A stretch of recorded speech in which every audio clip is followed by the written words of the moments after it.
Assalamualaikum warahmatullahi wabarakatuh. Pada kesempatan kali ini kita akan membahas lanjutan dari materi di bab program linier. Yang kita bahas pada kesempatan kali ini adalah contoh menyelesaikan masalah program linier. Langsung saja kita mulai pembahasan contoh menyelesaikan masalah program linier. Ini saya sajikan contoh soal terkait program linier. Untuk soalnya bisa kalian baca sendiri. Ini terkait penjahit yang akan membuat dua jenis, yaitu baju dan jaket. Kemudian yang ditanyakan adalah keuntungan maksimum dari pembuatan dua jenis tadi. Nah, langsung saja kita bahas penyelesaiannya. Berarti kalau kita akan menyelesaikan masalah program linier ini, langkah yang pertama kita membuat yang namanya model matematika. Nah, perlu diingat dalam membuat model matematika, langkah awal yang harus kita lalui yaitu membuat yang namanya permisalan. Kalau kita membaca dari soal ini, yang perlu kita misalkan ada dua jenis. Yang pertama ada banyaknya baju, yang kedua adalah Y, merupakan banyaknya jaket.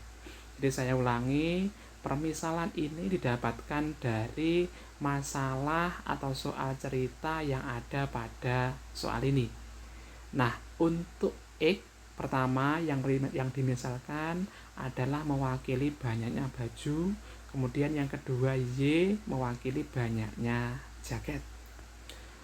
Berikutnya, kalau sudah muncul permisalan, maka kita bisa membuat yang namanya model matematika.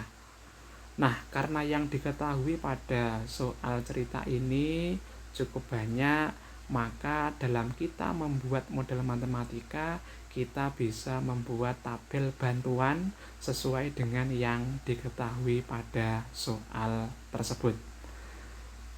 Nah, tabel bantuan itu saya sajikan seperti itu. Berarti yang bagian atas itu terkait yang dimisalkan, yaitu baju X dan juga jaket Y. Kemudian ada satu lagi yang dituliskan terkait persediaannya.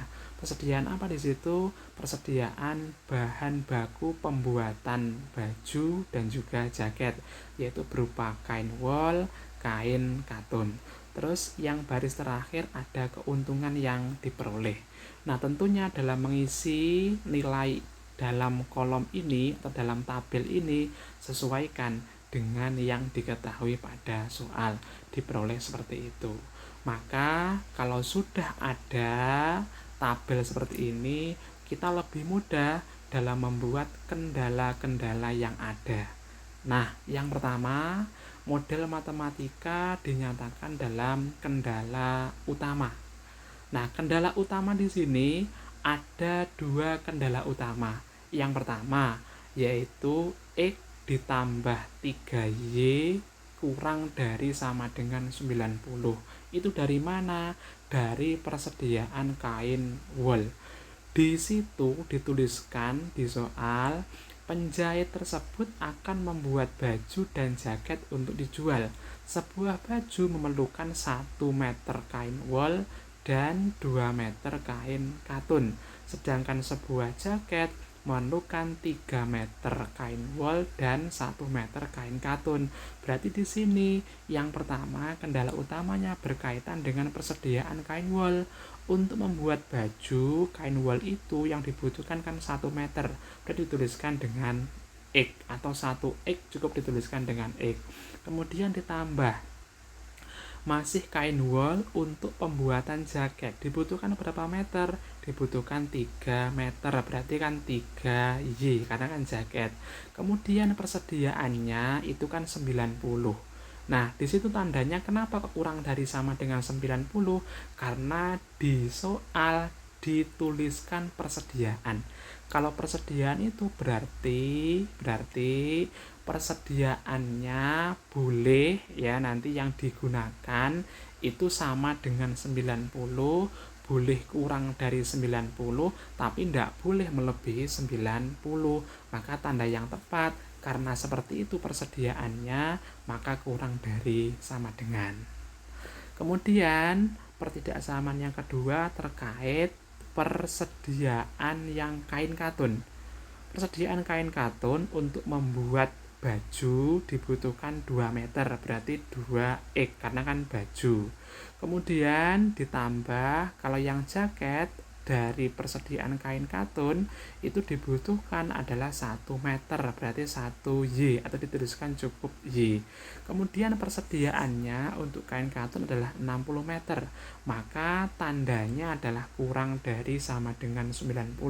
Artinya nanti dari persediaan itu boleh digunakan 60 pas 60 atau kurang dari 60 tapi tidak boleh melebihi 60. Maka tanda yang tepat adalah kurang dari sama dengan. Seperti itu ya. Itu untuk kendala utama. Nah, kendala utama itu tadi adalah kendala ataupun permasalahan inti dari soal yang disajikan. Kalau sudah ketemu kendala utama, lanjut kendala tak negatifnya. Nah, seperti di video sebelumnya, kendala tak negatif itu berdasarkan permisalan yang kita buat. Karena yang kita buat itu adalah X dan Y, maka kendala tak negatifnya juga melibatkan X dan Y. Lah, kenapa kok langsung X lebih dari sama dengan 0, Y lebih dari sama dengan 0? Lah, kendala tak negatif itu berkaitan dengan masalah banyak. Kalau dikatakan banyak, ya misalkan kita berbicara masalah banyaknya siswa. Nah, kalau dikatakan banyaknya siswa, kan tidak mungkin nilainya negatif. Katakan banyak siswa negatif 5, kan tidak mungkin. Maka banyak siswa mesti positif. Atau kalau dalam model matematika dinyatakan X-nya itu lebih dari sama dengan 0. Artinya apa? Artinya nanti banyaknya baju yang dibuat itu minimal 0, boleh melebihi 0, tapi tidak boleh kurang dari 0. Yang Y atau banyaknya jaket juga sama seperti itu. Boleh 0, boleh lebih dari 0, tapi tidak boleh kurang dari 0. Maka dikatakan kendala tak negatif. Jadi nilainya tidak ada yang negatif, minimal 0, boleh melebihi 0 atau boleh yang positif. Seperti itu. Lanjut, untuk model matematika yang ketiga ada fungsi sasaran. Nah, fungsi sasaran di sini dasarnya dari pertanyaan pada soal, yaitu berkaitan dengan keuntungan maksimum. Nah, di keuntungan itu kan ada masing-masing, di baju ada 50, kemudian di jaket ada 80. Maka di fungsi sasaran juga yang dituliskan berkaitan dengan masalah itu, yaitu dituliskan Z sama dengan F, X, Y. Jadi Z itu merupakan simbol dari fungsi sasaran. F, X, dan Y juga sama fungsi sasaran. Nanti penulisannya boleh salah satu atau boleh dituliskan keduanya. Seperti itu. Lah, kenapa kok 50.000 X ditambah 80.000 Y? Karena kan keuntungan yang akan kita tuju. Nah, keuntungan di situ kan ada 2 jenis. Ada keuntungan baju dan juga ada keuntungan jaket. Maka untuk keuntungan baju dituliskan 50.000 X, karena kan baju dimisalkan X. Kemudian kalau keuntungan yang jaket 80.000 dipasangkan dengan Y, maka seperti itu. Nah, terus dalam fungsi sasaran juga harus kita tentukan nanti yang kita tuju itu adalah yang maksimum atau yang minimum. Nah, di soal juga diberikan keterangan yang ditanyakan adalah terkait keuntungan maksimum. Berarti tujuan kita nanti Z-nya atau fungsi sasarannya adalah kita ambil yang maksimum. Berarti dituliskan Z max. Seperti itu. Maka di sini kalau sudah sampai fungsi sasaran, kita sudah selesai dalam membuat yang namanya model matematika. Langkah 1 sudah selesai. Kita lanjutkan untuk langkah berikutnya, yaitu langkah yang kedua dalam menyelesaikan masalah program linier, yaitu menyelesaikan SPTL. Nah, dari langkah 1 model matematika tadi kan ada bentuk SPTL, yaitu ada pada kendala utama dan juga kendala tak negatif. Kalau kita tuliskan SPTL yang ada di langkah 1 adalah sebagai berikut, yaitu ada 4 pertidaksamaan. Nah, dari 4 pertidaksamaan ini kita selesaikan. Nah, penyelesaiannya bagaimana? Yaitu menggunakan metode grafik. Nah, untuk cara menyelesaikan menggunakan metode grafik tentu sudah kita pelajari di materi sebelumnya. Nah, yang pertama dalam menyelesaikannya kita membuat persamaan. Dari pertidaksamaan 1 kita jadikan persamaan. Kemudian kita cari titik-titiknya, ketemu 2 titik yaitu A dan B. Lanjut di pertidaksamaan kedua juga sama, kita buat persamaan. Maka akan kita temukan 2 titik lagi. Titiknya titik C dan juga titik D. Nah, kalau sudah kita temukan 4 titik, masing-masing garis itu nanti ada 2 titik, baru kita gambarkan. Gambar penyelesaiannya menggunakan grafik. Untuk yang ketiga dan keempat, ini tidak perlu kita cari titik-titiknya, karena nanti bisa langsung kita gambarkan ke dalam grafik. Beda kalau yang pertidaksamaan 1 dan 2, maka langkah yang pertama harus kita cari titik-titiknya dulu, minimal 2 titik per persamaan. Maka kalau kita gambarkan, nanti grafiknya bentuknya seperti itu. Untuk garis 1 yang dilewati titiknya A 0,30 dan juga titiknya B 90,0. Kemudian yang garis kedua titik C dan juga titik D. Titik C 0,60, kalau titik D 30,0. Nah, untuk memberikan arsiran, kita kan bisa menggunakan yang namanya TU. Lah, TU yang kita ambil 0,0, ketepatan yang pertidaksamaan 1 dan 2 itu setelah kita uji hasilnya benar. Kalau benar berarti melewati titik uji, sehingga diperoleh yang diarsir di sebelah kirinya garis 1 dan juga sebelah kirinya garis 2. Untuk yang pertidaksamaan ketiga, X lebih dari sama dengan 0, itu kalau kita gambarkan garisnya adalah garis tegak. Garis tegak yang berhimpit terhadap sumbu Y yang diarsir karena X lebih dari sama dengan 0, maka di sebelah kanannya, kanan dari sumbu Y. Terus yang keempat, Y lebih dari sama dengan 0. Itu berarti yang diarsir adalah garisnya garis yang berhimpit terhadap sumbu X, di atasnya garis. Maka dari keempat pertidaksamaan beserta daerah arsirannya bisa kita simpulkan DP-nya. Nah, DP-nya yang mana? DP-nya sudah saya tandai seperti itu. Jadi DP-nya adalah daerah yang dibatasi oleh bangun A, O, D, E. Jadi bangunnya berupa segi 4. Nah, berarti sudah ketemu DP-nya di langkah kedua ini. Kalau sudah ketemu DP, maka langkah yang kedua kita sudah selesai. Dilanjutkan langkah berikutnya, yaitu langkah yang ketiga dalam menyelesaikan masalah program linier. Langkah yang ketiga itu kita menentukan penyelesaian optimum atau menentukan yang namanya PO. Nah, menentukan PO ini nanti ada metode yang kita gunakan. Metodenya apa? Metodenya adalah metode uji titik sudut. Nah, dasarnya apa? Dasarnya metode uji titik sudut ini adalah di DP, daerah penyelesaian langkah kedua. Nah, didapatkan DP itu ada titik-titik pojoknya atau titik-titik sudutnya. Nah, titik-titik sudut di langkah yang kedua DP tadi ada 4 titik sudut kalau kita lihat, yaitu titiknya A 0,30, ada titik O 0,0, ada titik D 30,0. Nah, yang terakhir ada titik E. Nah, titik E di DP itu kan belum diketahui nilainya, hanya sudah tahu gambarnya seperti itu.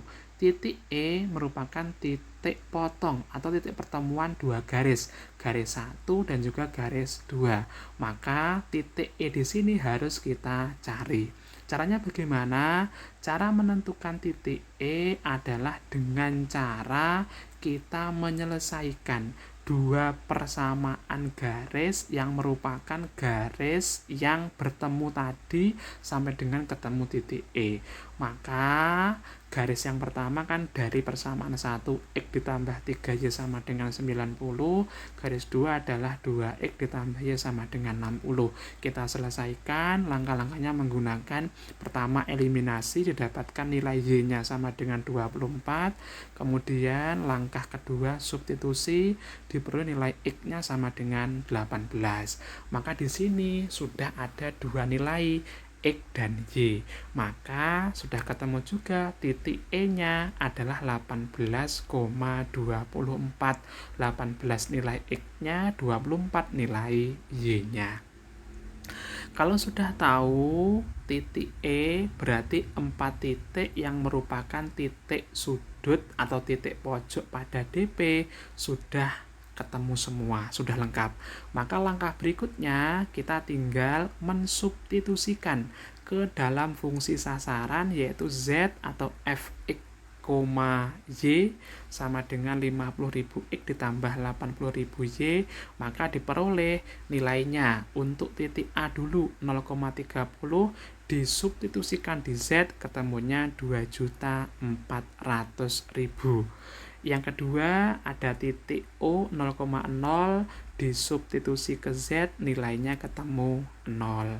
Terus yang ketiga ada titik D 30,0, disubstitusi ke Z, diperoleh nilai akhir adalah 1.500.000. Nah, terus yang terakhir ada titik E 18,24, disubstitusi ke Z, diperoleh hasilnya 2.820.000. Nah, berarti sudah semua dari 4 titik disubstitusi ke dalam Z, ke dalam fungsi sasaran. Maka langkah yang terakhir, di langkah yang ketiga ini kita akan menentukan PO-nya, penyelesaian optimum, penyelesaian yang terbaik di antara beberapa nilai yang sudah ada. Nah, yang terbaik itu kita pilih yang mana? Kita pilih sesuai dengan soal yang ditanyakan. Karena yang ditanyakan tadi Z-nya adalah yang maksimum atau mencari nilai yang terbesar, maka kita cari dari keempat nilai yang sudah ada ini, yang terbesar yang mana? Ada 2.400.000, ada 0, ada 1.500.000, terakhir ada 2.820.000. Tentu yang terbesar itu adalah nilai yang terakhir dari titik E 18,24, diperoleh hasilnya 2.820.000. Nah, itu merupakan yang namanya PO, penyelesaian yang terbaik. Kalau sudah ketemu PO ini, maka langkah ketiga kita anggap sudah selesai. Berikutnya kita masuk langkah yang terakhir, yaitu kita akan menarik kesimpulan. Nah, dalam menarik kesimpulan, kita dasarnya adalah dari langkah yang ketiga, dari nilai PO yang kita peroleh. Dari nilai PO yang kita peroleh didapatkan nilainya 2.820.000. Maka kesimpulan yang bisa kita dapatkan adalah sesuai dengan yang ditanyakan tadi, keuntungan maksimum. Lah, keuntungan maksimum berapa yang kita dapatkan? Tentu dasarnya dari PO ini, yaitu kesimpulannya keuntungan maksimum yang diperoleh penjahit tersebut adalah sebesar Rp2.820.000. Nah, ini dapatnya dari hasil PO tadi. Kemudian kelanjutan dari kesimpulan dengan membuat baju sebanyak 18 buah dan jaket sebanyak 24 buah. Nah, ini dari mana? Kok bisa bajunya 18, jaketnya 24? Itu dari nilai titik E yang merupakan hasil PO tadi. Lah, titik E itu kan 18,24. 18-nya akan mewakili X, 24 mewakili Y. Berarti yang X di permisalan langkah 1 kan mewakili banyak baju. Berarti banyak baju sebanyak 18. Kemudian yang Y itu kan 24. Y di permisalan awal mewakili banyaknya jaket. Maka banyak jaket adalah 24 buah. Nah, ini sudah ketemu yang namanya kesimpulan. Berarti kalau sudah ketemu kesimpulan, maka langkah kita dalam penyelesaian masalah program linear ini sudah selesai. Ini sudah ketemu hasil akhirnya. Mungkin itu penjelasan saya terkait menyelesaikan contoh soal yang berkaitan dengan masalah program linear. Sebelum kita tutup, pada slide berikutnya ini ada latihan soal yang bisa kalian coba sebagai alat ukur pemahaman kalian dalam memahami materi program linear, terutama dalam menyelesaikan masalah program linear. Nah, di sini soalnya juga hampir sama terkait penjahit yang membuat dua model pakaian, yaitu pakaian wanita dan juga pakaian pria. Terus yang ditanyakan terkait pendapatan maksimum yang diperoleh penjahit tersebut nanti berapa. Nah, silakan di latihan soal ini bisa kalian coba, kalian selesaikan sesuai dengan langkah-langkah yang ada. Terakhir nanti ketemu yang namanya kesimpulan. Mungkin itu yang bisa kita berikan, yang bisa kita sampaikan pada kesempatan kali ini. Ada salah, ada hilap, mohon maaf. Sekian dan juga terima kasih atas perhatiannya.